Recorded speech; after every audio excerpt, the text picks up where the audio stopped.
ಜಿಲ್ಲೆಗಳಿಗೆ ಭೇಟಿಯನ್ನು ಕೊಟ್ಟು ಪಕ್ಷದ ನಾಯಕರುಗಳನ್ನು ಮತ್ತು ಮುಂಚಿನ ಘಟಕದವನ್ನೆಲ್ಲ ಸಭೆಯನ್ನು ಕರೆದು ಪಕ್ಷ ಯಾವ ರೀತಿ ಸಂಘಟನೆಯನ್ನು ಮಾಡಬೇಕು, ಚುನಾವಣೆಯನ್ನು ಮಾಡಬೇಕು ಅಂತೇಳಿ ನಾನು ಹೇಳಿ ಹೋಗಿದ್ದೆ. ಈಗ ದಕ್ಷಿಣ ಕನ್ನಡ ಮತ್ತು ಉಡುಪಿಯ ಪ್ರಥಮ 2ನೇ ಹಂತದಲ್ಲಿ ಚುನಾವಣೆ ಮುಗಿದ ಮೇಲೆ ಈ ಜಿಲ್ಲೆಗಳ ಜವಾಬ್ದಾರಿ ನನಗಿರೋದ್ರಿಂದ ನಿನ್ನೆಯಿಂದ ನಾನು ನಮ್ಮ ಶಿವಮೊಗ್ಗ ಜಿಲ್ಲೆಯ ಎಲ್ಲ ಕ್ಷೇತ್ರಗಳಿಗೆ ಭೇಟಿಯನ್ನು ನೀಡಿ ಅಲ್ಲಿ ನಮ್ಮ ಕಾರ್ಯಕರ್ತರು ಮತ್ತು ನಾಯಕರ ಜೊತೆ ಚುನಾವಣೆ ಸಂಬಂಧಪಟ್ಟ ಹಾಗೆ ಮಾತುಕತೆಗಳನ್ನು ನಡೆಸಿ ಇವತ್ತು ಹೊಸನಗರ, ಸಾಗರ ಮತ್ತು ಸೊರಬವನ್ನು ಮುಗಿಸ್ಕೊಂಡು ನಾನು ಸಿರ್ಸಿ ಮುಖಾಂತರ ಕುಮಟಕ್ಕೆ ಹೋಗ್ತಾ ಇದ್ದೆ. ಕುಮಟ ಮತ್ತು ಕಾರವಾರನೂ ನನಗೆ ಇನ್ಚಾರ್ಜ್ ಇರೋದ್ರಿಂದ ಅಲ್ಲಿಗೆ ನಾನು ಹೋಗ್ತಾ ಇದ್ದೆ. ಆಗ ಬಂದಂಥ ಸಂದರ್ಭದಲ್ಲಿ ಎಲ್ಲ ಪತ್ರಕರ್ತರ ಮಿತ್ರರನ್ನ ಭೇಟಿ ಮಾಡಬೇಕು ಅಂತ ಹೇಳಿ, ಯಾಕೆಂದರೆ ನಾನು 10 ವರ್ಷಗಳ ಹಿಂದೆ ಇಲ್ಲಿ ಚುನಾವಣೆಗೆ ನಿಂತಿದ್ದೆ. ನಾನು ಸುಮಾರು 40 ವರ್ಷಗಳ ಕಾಲ ಶಿವಮೊಗ್ಗ ಜಿಲ್ಲೆಯಲ್ಲಿ ಒಬ್ಬ ವಿದ್ಯಾರ್ಥಿ ನಾಯಕಾಗಿ ಚುನಾವಣೆಯನ್ನು ನನ್ನ ಇಡೀ ರಾಜಕೀಯ ಜೀವನವನ್ನು ಇಲ್ಲಿ ಕಳೆದಿದ್ದೆ. ಆದರೆ ನನ್ನ ಹಣೆಬರ ಏನು, ನಾನು ಮಂಗಳೂರಿನಲ್ಲಿ ದಕ್ಷಿಣ ಕನ್ನಡ ಜಿಲ್ಲೆಯಲ್ಲಿ ಇವತ್ತು ದಕ್ಷಿಣ ಕನ್ನಡ ಮತ್ತು ಉಡುಪಿ ಜಿಲ್ಲೆಯ ಸ್ಥಳೀಯ ಸಂಸ್ಥೆಗಳಿಗೆ ಆಯ್ಕೆಯಾಗಿ ಅಲ್ಲಿ ಶಾಸಕನಾಗಿದೆ. ಒಂದು ಶಾಸಕನಾದ ಮೇಲೆ ತನ್ನದೇ ಆದಂಥ ಒಂದು ಕರ್ತವ್ಯಗಳು ನನಗಿರೋದ್ರಿಂದ ಹೆಚ್ಚಾಗಿ ನಾನು ಈಗ ಜಿಲ್ಲೆಯಲ್ಲಿ ಯಾವುದೇ ರಾಜಕೀಯ ಚಟುವಟಿಕೆಗಳಲ್ಲಿ ನಾನು ಭಾಗವಹಿಸ್ತಾ ಇರಲಿಲ್ಲ. ನಾನು ಉಪಾಧ್ಯಕ್ಷನಾದಾಗ ನನಗೆ ಬೆಂಗಳೂರು ಮತ್ತು ಆ ಕಡೆ ನನಗೆ ಜವಾಬ್ದಾರಿಯನ್ನು ಕೊಟ್ಟಿದ್ದರು, ಬೆಂಗಳೂರು ನಗರದಲ್ಲಿ. ಹಾಗಾಗಿ ನನಗೇನು ಜವಾಬ್ದಾರಿಯನ್ನು ಕೊಟ್ಟು ಅದನ್ನು ಮಾಡ್ತಾ ಇದ್ದೆ. ಈಗ ಮತ್ತೆ ಕಾರ್ಯಾಧ್ಯಕ್ಷರು ಮಾಡಿದ್ಮೇಲೆ ಇದು ಮತ್ತೆ ನನ್ನ ವ್ಯಾಪ್ತಿಗೆ ಬರ್ತಾ ಇರೋದ್ರಿಂದ ಮತ್ತೆ ನನ್ನ ರಾಜಕೀಯ ಚಟುವಟಿಕೆಗಳು ಮತ್ತು ರಾಜಕೀಯವನ್ನು ಯಾವ ರೀತಿ ನಮ್ಮ ಅದರಲ್ಲೂ ಹೆಚ್ಚಾಗಿ ಯುವಕರನ್ನು ಚುನಾವಣೆಗಳು ಒಂದು ಇಶ್ಯೂ ಬೇಸ್ಡ್ ಮೇಲೆ ನಡೀತಾ ಇದೆ. ನಾವು ಡೆವಲಪ್ಮೆಂಟ್ ಮಾಡ್ತಾರೋ ಅನ್ನೋದಕ್ಕಿಂತ ಹೆಚ್ಚಾಗಿ ಇಶ್ಯೂ ಬೇಸ್ಡ್ ಚುನಾವಣೆಗಳು ನಡೀತಾ ಇದೆ. ಈಗ ಕಳೆದ ಒಂದು 2-3 ಲೋಕಸಭಾ ಚುನಾವಣೆಗಳು ಸಹ ಇಶ್ಯೂ ಬೇಸ್ಡ್ ಮೇಲೆ ನಡೆದಿರೋದು. ಆದರೆ ಈ ಸಲದ ಚುನಾವಣೆ ನಮಗೆ ಏನಪ್ಪ ಬಹಳ ಒಂದು ವಸ್ತುವನ್ನು ನಾವು ಕೊಟ್ಟು ಇವತ್ತು ಹೇಳ್ತಾ ಇದ್ದೀವಿ ಅಂತ ಹೇಳಿದ್ರೆ, ಈ ದೇಶದಲ್ಲಿ ಒಂದನೇದಾಗಿ ನಾವು ಸಂವಿಧಾನವನ್ನು ರಕ್ಷಣೆ ಮಾಡುವಂಥದ್ದು, ಎರಡನೇದಾಗಿ ನಾವು ಎಲ್ಲರೂ ಅಣ್ಣ ತಮ್ಮಂದಿನ ಥರ ಬದುಕೋದು. ಇದಕ್ಕೆ ನಮ್ಮ ಬದುಕನ್ನು ಕಟ್ಟಿಕೊಳ್ಳೋ ಜೊತೆಗೆ ಯಾವ ರೀತಿ ಬದುಕಬೇಕು ಅನ್ನೋದು ಒಂದು ದೊಡ್ಡ ಪ್ರಶ್ನೆ ಆಗೋಗ್ಬಿಟ್ಟಿದೆ. ನಮಗೆಲ್ಲ ಗೊತ್ತಿರ್ಬೋದು ಇಶ್ಯೂ ಬೇಸ್ಡ್ ಚುನಾವಣೆ ಹೇಗೆ. ನಾನು ಕಳೆದ 2 ಚುನಾವಣೆಗಳ ಬಗ್ಗೆ ಹೇಳ್ತೇನೆ. 2014ರಲ್ಲಿ ನಾನು ಅಭ್ಯರ್ಥಿ ಆಗಿದೆ. ಅವಾಗ ಯಾವ ಇಶ್ಯೂ ಬೇಸ್ಡ್ ಆಯಿತು ಅಂತ ಹೇಳಿದಾಗ, ಮನಮೋಹನ್ ಸಿಂಗ್ ಅವರು 10 ವರ್ಷಗಳ ಕಾಲ ಈ ದೇಶವನ್ನು ಆಡಿ, ಅವರು ಅಧಿಕಾರಕ್ಕೆ ಬರೋಕ್ಕಿಂತ ಮುಂಚೆ ದೇಶದ ಬರ್ತಾರೆ ಇಷ್ಟು ದೊಡ್ಡ ಸೆಕ್ಯೂರಿಟಿ ಏನು ಹೇಳ್ತಾರೆ ಅವರೊಂದು, ನಾನು ಕಾವು ಕಾಯ್ತೀನಿ ಈ ದೇಶವನ್ನು, ನಾನು ಈ ದೇಶದಲ್ಲಿ ಯಾರನ್ನೂ ಬರೋಕ್ಕಾಗಲ್ಲ ಅಂತ ಇವರು ಹೇಳ್ತಾ ಇದ್ರಲ್ಲ, ಇವರು ಚೌಕಿದಾರ್ ಅಂತ ಒಬ್ಬೇ ಹೊಡೆದ್ರಲ್ಲ. ಆ 340 kg RDX ಎಲ್ಲಿಂದ ಬಂತಾಗಾದ್ರೆ, ನೀವು ಚೌಕಿದಾರಾಗಿ ಈ ದೇಶಕ್ಕೆ ಆದ್ರಲ್ಲ, ನೀವು ಈ 340 kg RDX ಎಲ್ಲಿಂದ ಬಂತು, ಅದು ಸ್ಫೋಟ ಹೇಗಾಯಿತು? ನಾವು ಹೇಳ್ತಿಲ್ಲ ಇದನ್ನು. ಆವತ್ತಿನ ಭಾರತೀಯ ಜನತಾ ಪಕ್ಷದವರು ನೇಮಿಸಿದಂಥ ಗವರ್ನರ್ ಸತ್ಯಪಾಲ್ ಮಲ್ಲಿಕ್ ಅವರು ಹೇಳ್ತಾರೆ ಈ ಮಾತನ್ನು. ನಾವು ಇದ್ರ ಬಗ್ಗೆ ಇಂಟಿಮೇಷನ್ ಕೊಟ್ಟಿದ್ವಿ, ಅಲ್ಲಿನ CRPF ಅವರನ್ನು ನಾವು ಬೈ ರೋಡಲ್ಲಿ ತಗೊಂಡು ಹೋಗೋದು ಬೇಡ, ಅವ್ರನ್ನ ಏರ್ ಲಿಫ್ಟ್ ಮಾಡಿ ಅಂತ ನಾನು ಕೇಳಿಕೊಂಡೆ. ನಮಗೆ ಇವರು ಬೇಕಾದಂಥ ವಿಮಾನಗಳನ್ನು ಕೊಡಲಿಲ್ಲ ಅನ್ನೋದನ್ನು ಸತ್ಯಪಾಲ್ ಮಲ್ಲಿಕ್ ಅವರು ಈ ಮಾತನ್ನು ಹೇಳ್ತಾರೆ. ಯಾಕೆ ಎನ್ಕ್ವೈರಿ ಆಗಲಿಲ್ಲ?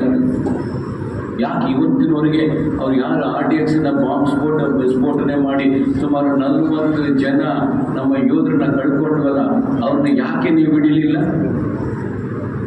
ಅದ್ರ ಬಗ್ಗೆ ಯಾಕೆ ತನಿಖೆ ಆಗಲಿಲ್ಲ?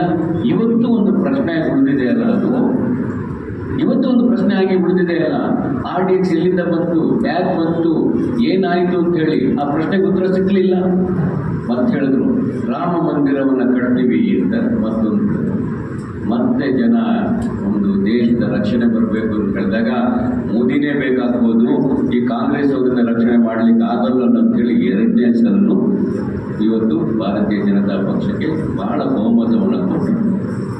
ಸರಿ, ಇವತ್ತು 10 ವರ್ಷಗಳ ಕಾಲ ನಿಮಗೆ ಆಡಳಿತವನ್ನು ಕೊಟ್ಟಿದ್ದೀವಿ ನಾವು. ನೀವು ಬರೀ 60 ತಿಂಗಳು ಕೇಳಿದ್ರಿ, ಆದರೆ ಭಾರತ ದೇಶದ ಜನ ನಿಮಗೆ ಮತ್ತೆ 60 ತಿಂಗಳು ಕೊಡ್ತು. ನಿಮ್ಮ ರಿಪೋರ್ಟ್ ಕಾರ್ಡ್ ಇಟ್ಟುಬಿಟ್ಟು ನೀವು ಮತ ಕೇಳಿ ಸರ್.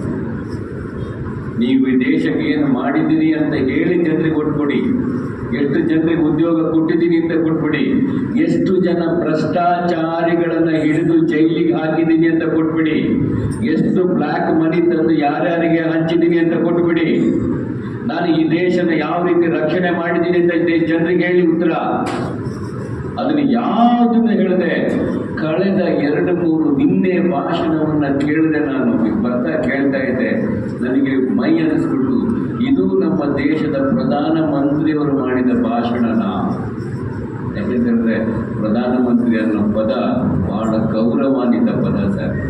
140 ಕೋಟಿ ಜನರಿಗೆ ಒಬ್ಬ ನಾಯಕ ಆಗೋನು ಪ್ರಧಾನಮಂತ್ರಿ. ಅವರು ಈ ಮಾತನ್ನು ಮಾತಾಡ್ತಾ ಇರೋದು.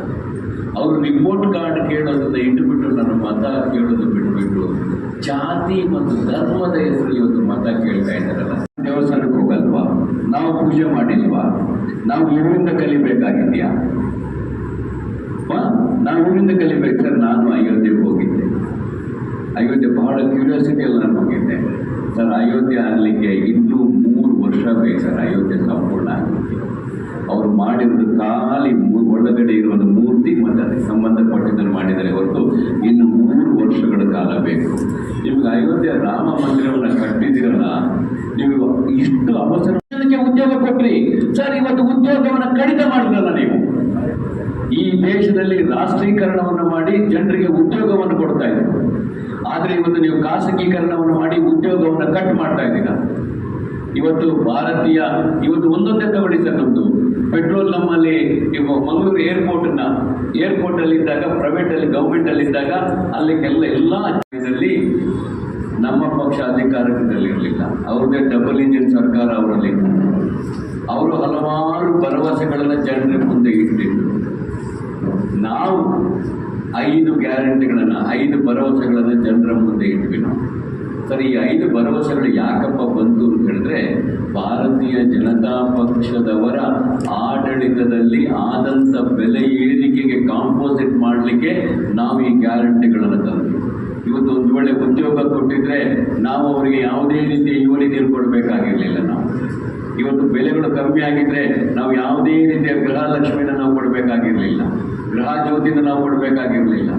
ಅದಕ್ಕೆ ಈ ಜನರ ಕಷ್ಟವನ್ನು ಬವಣೆಯನ್ನು ನೋಡಿದಂಥ ಸಂದರ್ಭದಲ್ಲಿ ನಮ್ಮ ನಾಯಕರಾದಂಥ ರಾಹುಲ್ ಗಾಂಧಿಯವರು ಕನ್ಯಾಕುಮಾರಿಯಿಂದ ಕಾಶ್ಮೀರದವರೆಗೆ ಭಾರತ್ ಜೋಡೋ ಕಾರ್ಯಕ್ರಮವನ್ನು ಹಮ್ಮಿಕೊಂಡು ಮಾಡಿದ್ರು.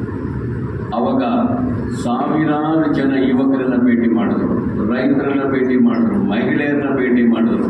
ಅವರ ಕಷ್ಟಗಳನ್ನು ಅವರು ಸಂಪೂರ್ಣವಾಗಿ ಅರಿತು ನಮ್ಮಂಥ ನಾಯಕರುಗಳಿಗೆಲ್ಲರಿಗೂ ಕರೆದು ಹೇಳಿದರು, ಬರೋ ಸಲ ಚುನಾವಣೆ ಸಮಯದಲ್ಲಿ ನೀವು ಚುನಾವಣೆ ಆದ ಮೇಲೆ ಅಲ್ಲ ನಿಮ್ಮ ಪ್ರಣಾಳಿಕೆಯನ್ನು ಇಡುವಂಥದ್ದು, ನೀವು ಯಾವುದೇ ಮಾಡೋದು. ಈಗ ನಮ್ಮ ರಾಜ್ಯ ನಾಯಕರು ಈಗಾಗಲೇ ನಿಮ್ಮ ವಿಚಾರಗಳನ್ನೆಲ್ಲ ತಿಳಿಸಿದ್ದಾರೆ. ನಾನು ಹೇಳೋದು ಬೇರೆ ಹೇಳಿದ್ರೆ, ನಮ್ಮ ಚುನಾವಣೆ ಬಿಟ್ಟು ಹೇಳ್ತಾ ಇದ್ದೀನಿ. ಉರುಳುಗಲ್ಲೆಂದು ಭಾಳ ಸುದ್ದಿ ಮಾಡಿದ್ದಾರೆ ಭಾಳ ಜನ. ನಾನೇ ಉರುಳುಗಲ್ಲಿಗೆ ಮೂಲ ಸೌಕರ್ಯ ಕೊಡಿ ಅಂತ ಹೇಳಿದ್ಬಿಟ್ರೆ ಮೂಲ ಎತ್ತಂಗಡಿ ಮಾಡಬೇಕಂತ ಯಾರಿಗೂ ಹೇಳಿದ್ದಿಲ್ಲ. ನಾನು ಜಾರ್ಜ್ ಹತ್ರ ಮಾತಾಡಿದ್ದೀನಿ, ಆಮೇಲೆ ನಮ್ಮ ಅರಣ್ಯ ಮಂತ್ರಿಗಳ ಹತ್ರ ಮಾತಾಡಿದ್ದೀನಿ, ಈಶ್ವರ ಹತ್ರ ಮಾತಾಡಿದ್ದೀನಿ ಮೂಲ ಸೌಕರ್ಯ ಕೊಡಬೇಕಂತ ಹೇಳಿ. ಜಾರ್ಜ್ ಅವರು ಪೈಪ್ ಮೂಲಕ ಕರೆಂಟ್ ಕೊಡಲಿಕ್ಕೆ ಅವಕಾಶ ಇದೆ, ಕೊಡೋಣ, ಎಷ್ಟು ಬೇಕಾದ್ರೂ ಕೊಡಿ ಅಂತ ಅವರು ಅಧಿಕಾರಿಗಳು ಹೇಳಿದ್ದಾರೆ. ಇವರು ನಾನು ಕ್ಲಿಯರೆನ್ಸ್ ಮಾಡಿಕೊಡ್ತೀನಿ, ಅವ್ರಿಗೆ ರಸ್ತೆ ಕೊಡಿ ಅಂತ ಹೇಳಿದ್ದಾರೆ. ನಾನೇ ಅದರ ಆದ ನಂತರ DC ಅವ್ರನ್ನ ಆ ಏರಿಯಾದಲ್ಲಿ ಕರ್ಕೊಂಡು ಹೋಗ್ಬಿಟ್ಟು ಎಲ್ಲ ಅಧಿಕಾರಿಗಳು ಕರ್ಕೊಂಡು ಹೇಳಿದ್ದೀನಿ, ಇವ್ರಿಗೆ ಮೂಲ ಸೌಕರ್ಯ ಕೊಡಬೇಕು, ಯಾರನ್ನೂ ಎತ್ತಂಗಡಿ ಮಾಡೋಂಗಿಲ್ಲ ಅಂತಲೂ ಸಹ ಹೇಳಿದ್ದೀನಿ. ಇಷ್ಟೆಲ್ಲ ಆದ್ರೂ ಯಾರೋ ಒಬ್ಬ BJPಯವರು ಅಪಪ್ರಚಾರ ಮಾಡಿದ್ದಾರೆ.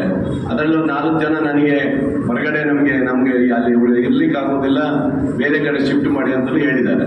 ಆದರೆ ನಾವು ಅವರಿಗೆ ಎಲ್ಲೂ ಇದು ಮಾಡಲಿಕ್ಕೆ ಜಾಗ ಇಲ್ಲ, ಅವ್ರು ಅಲ್ಲೇ ಇರಬೇಕು, ಅಲ್ಲೇ ಬದುಕಬೇಕು, ಅಲ್ಲೇ ಸೌಕರ್ಯ ಕೊಡಬೇಕು ಅನ್ನೋ ನಮ್ಮ ಉದ್ದೇಶ ಇದೆ. ಅದಕ್ಕೆ ಸಂಪೂರ್ಣವಾದಂಥ ರಾಜ್ಯ ಸರ್ಕಾರದವರು ಸಹ ಸಹಕಾರ ಕೊಟ್ಟಿದ್ದಾರೆ, ಮಂತ್ರಿಗಳು ಸಹಕಾರ ಕೊಟ್ಟಿದ್ದಾರೆ. ಸುಮ್ಮನೆ ಒಂದು ಕುಂಭಕುಂಸಕ್ಕೆ ಮಾಡಿದ್ದಾರೆ. ಇದೆಲ್ಲ ಶುದ್ಧ ಸುಳ್ಳು. ನಾನೇ ಸ್ವತಃ ಹೋಗಿ DC ಅಧಿಕಾರಿಗಳನ್ನ ಕರೆದು ಅಲ್ಲಿ ಭೇಟಿ ಮಾಡಿ ಅವರಿಗೆಲ್ಲ ಸೌಕರ್ಯಗಳು ಕೊಡಬೇಕಂತ ನಾನೇ ಹೇಳಿದ್ದೀನಿ. ಯಾರೋ BJPಯವರು ಸ್ವಲ್ಪ ಸಣ್ಣ ಸುದ್ದಿ ಮಾಡಿದ್ದಾರೆ. ನಾನು ನಾನು ಲೆಟರಲ್ಲಿ ನೀವು ನೋಡಬೇಕು.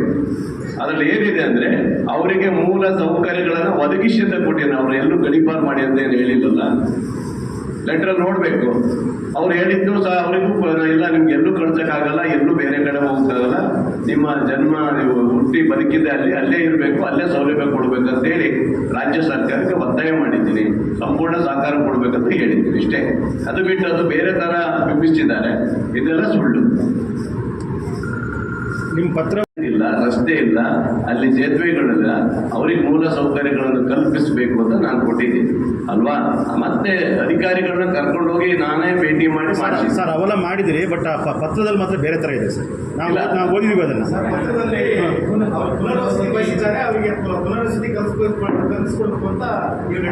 ಪುನರ್ವಸತಿ ಬೇಕು ಅಂತ ಕೇಳಿದ್ದಾರೆ, ಅವ್ರಿಗೆ ಅಲ್ಲಿ ಕೊಡೋಕ್ಕಾಗಲ್ಲ, ಅಲ್ಲೇ ಕೊಡಿ ಅಂತ ನಾನು ಹೇಳಿರೋದು.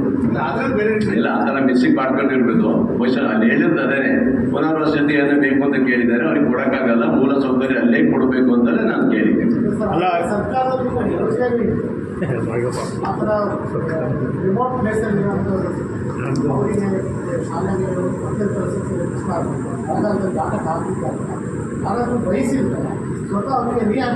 ಕೊಡಕ್ಕೆ ಅವಕಾಶ ಇದೆ, ಬಟ್ ಈಗ ಜಾಗ ಕೊಡ್ಬೇಕಲ್ಲ, ಎಲ್ಲಿಂದ ಕೊಡೋದು ನಾವು? ಪ್ರಾವಿಷನ್ ಇದೆ ಅಂದ್ರೆ ಅವ್ರು ಯಾರು ಇಷ್ಟಪಟ್ಟರೆ ಸ್ವಲ್ಪ ವಾಲಂಟಿಯರಲ್ಲಿ ಅವಕಾಶ ಇದೆ. ನಾವು ಇಲ್ಲ, ಅವರಿಗೆ ಎಲ್ಲೂ ಕಳಿಸಬಾರ್ದು, ಅಲ್ಲೇ ಸೌಕರ್ಯ ಕೊಡಬೇಕು ನಮ್ಮ ವಾದ. ನಾನು ಅವರಿಗೆ ಅಲ್ಲಿ ರಸ್ತೆ ಮತ್ತು ಕರೆಂಟು, ಸೇತುವೆ ಎಲ್ಲವನ್ನೂ ಕೊಡಬೇಕಂತ ನಾನು ತೀರ್ಮಾನ ಮಾಡಿದ್ದೀವಿ. ಫಾರೆಸ್ಟ್ ಕ್ಲಿಯರೆನ್ಸ್ಗೆ ಹಾಕಿದ್ದೀವಿ, ಈಗ ಇದಕ್ಕೂ ಹಾಕಿದ್ದೀವಿ. ಖಂಡಿತ ಅದು ಅಲ್ಲೇ ಮಾಡಿಕೊಡ್ತೀವಿ. ಅವರಿಗೆಲ್ಲೂ ಒತ್ತುವರಿ ಮಾಡಿ ಕಳಿಸುವಂಥ ಪ್ರಶ್ನೆ ಇಲ್ಲ, ಅವರಿಗೆ ಅಲ್ಲೇ ಹಕ್ಕು ಕೊಡ್ತೀವಿ.